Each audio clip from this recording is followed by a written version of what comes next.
को व्यक्त करने के लिए ये टिप्पणी की जा रही है।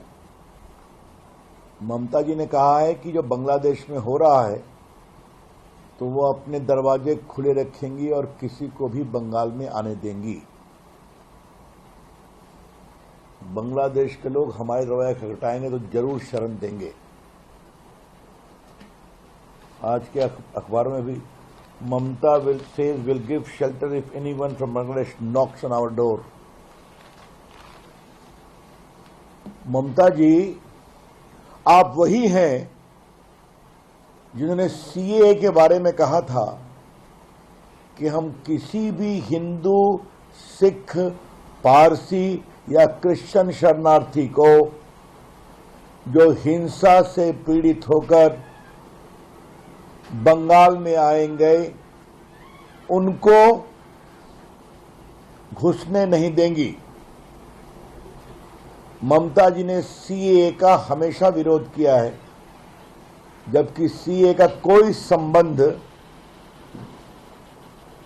भारत के नागरिकों से बिल्कुल नहीं था, क्या हिंदू क्या मुस्लिम। तो एक तरफ जो अल्पसंख्यक हिंदू या क्रिश्चियन या सिख या पारसी, चाहे बांग्लादेश हो या पाकिस्तान हो, अफगानिस्तान हो, वहां अपने आस्था के कारण विक्टिमाइज होते हैं, पीड़ित होते हैं, उनको स्थान नहीं देंगी। और आज कह रही हैं कि जो भी आएगा उनको हम बसाएंगे। इसका मतलब क्या है? दूसरी बात, बार बार ममता जी और अखिलेश यादव भी थे और राहुल गांधी ये संविधान की बात करते हैं। संविधान में आपको यह अधिकार है क्या? यह अधिकार भारत सरकार का है, केंद्र सरकार का है। आप भी केंद्र में मंत्री रही हैं। This power does not belong to the state government at all. किसको नागरिकता देनी, किसको बसाना, किसको नहीं बसाना। और ममता जी को मैं थोड़ा याद दिलाना चाहूंगा, 71 का वॉर हुआ था तो उस समय भी तत्कालीन केंद्र सरकार ने फैसला किया था कि जो विस्थापित आए थे उनको हम बसाएंगे, क्योंकि वहां विक्टिमाइज हो रहे थे। बांग्लादेश का इंटरनल मैटर है, सेटल हो जाए, हम सभी इसका आग्रह करेंगे, हमें उस पर नहीं पड़ना है। लेकिन एक मुख्यमंत्री सीधा घोषणा करे, इसका मतलब क्या है? क्या भारत की एकता को तोड़ना चाहती हैं आप? उनके ये भी स्वर निकले कि बंगाल का रिलेशन हिंदुस्तान के साथ अच्छा हो। इसका क्या मतलब है? Mamata ji, I would like to ask you, what do you mean by this?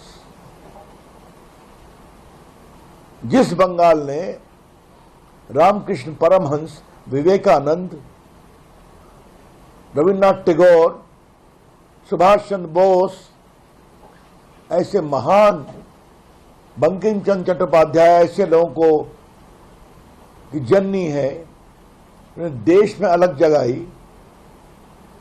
तो आप कहते हैं रिलेशन हम अच्छा करेंगे? आपका यह वक्तव्य भर्त्सना योग्य है और बहुत ही गैर जिम्मेदाराना है ममता जी। इसका शुद्ध और शुद्ध लक्ष्य है, जिस तरीके से बंगाल की डेमोग्राफी बदल रही है उसको जस्टिफाई करने के लिए एक कारण ढूंढना। आपको मालूम है, जब भारत आजाद हुआ था सिर्फ 3 जिले मुस्लिम बहुल थे, अब बंगाल के 9 जिले मुस्लिम बहुल हो गए। लेटेस्ट स्टडी जो आई है, इवन कलकत्ता का डेमोग्राफिक चेंज हो रहा है।